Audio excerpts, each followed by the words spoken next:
Hi friends, ఈరోజు మనం పొనగంటి ఆకు పచ్చడి ఎలా తయారు చేసుకోవాలో చూద్దాము. దీనికి కావలసిన పదార్థాలు: పొనగంటి ఆకుని శుభ్రంగా కడిగి పెట్టుకోండి. ఒక 3 కట్టల్ని పచ్చిమిర్చి ఒక 10-15 తీసుకోండి. కారం లేకపోతే కొద్దిగా తక్కువ తీసుకోవాలి. కరివేపాకు కొద్దిగా, వెల్లుల్లిపాయ ఒకటి తీసుకోండి.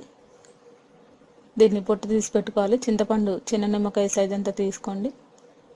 ఎండుమిర్చి ఒక 2-3 ఇలా సన్నగా తుంపి పక్కన పెట్టుకోండి. ఉప్పు మనకి ఈ పచ్చడికి సరిపడా. స్పూను జీలకర్ర తీసుకోండి, 1 స్పూను. ఆయిల్ మనకి పచ్చడికి సరిపడా. పోపు దినుసులు 1 స్పూను. ముందు మనం కళాయిలో కొద్దిగా ఆయిల్ వేసుకొని, ఒక 2 స్పూన్ల ఆయిల్ వేసుకొని, దీంట్లో పచ్చిమిర్చి ఇలా కట్ చేసి వేసుకోండి. లేదంటే ఆయిల్ మనకి ఫ్రై అయిపోయి మొహం మీద పడుతుంది. వేడి ఆయిల్, జాగ్రత్తగా వేయించుకోవాలి. కరివేపాకు కొద్దిగా వేసుకోండి. దీంట్లోనే వెల్లుల్లిపాయలు, అలాగే చిన్న నిమ్మకాయ సైజ్ అంత చింతపండు.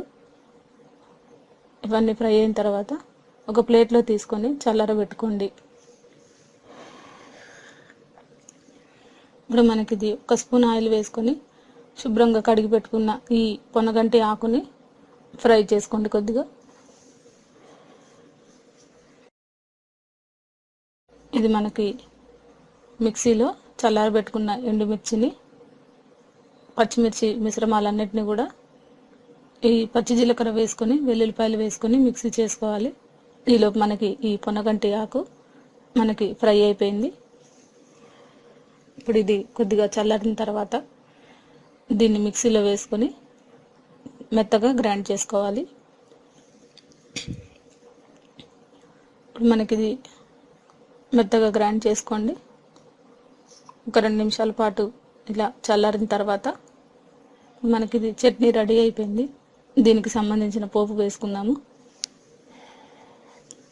ఇప్పుడు అదే కళాయిలో 1 స్పూన్ ఆయిల్ వేసుకొని, దీంట్లో పోపు దినుసుల్లో శనగపప్పు, ఆవాలు, జీలకర్ర ఈ 3ని వేసుకోవచ్చు. కావలసిన వాళ్ళు మినపప్పు కూడా వేసుకోవచ్చు. దీంట్లోనే ఎండుమిర్చి కూడా వేసుకొని మనం దీన్ని ఈ పచ్చడిని పోపు వేసుకోవాలి. ఇప్పుడు మనకి ఇది చట్నీ అంతా రెడీ అయిపోయింది. ఒక సెపరేట్ బౌల్లో తీసుకొని మనకి చల్లారిన తర్వాత వేడివేడి రైస్లోకి నెయ్యి వేసుకొని తింటే చాలా టేస్టీగా ఉంటుంది. ఇది మనకి కంటికి కూడా ఈ పొనగంటి ఆకు చాలా మంచిది. ఈ రెసిపీ మీకు నచ్చినట్లయితే లైక్ చేయగలరు. ఈ రెసిపీని మీరు కూడా ట్రై చేసి చూడగలరు.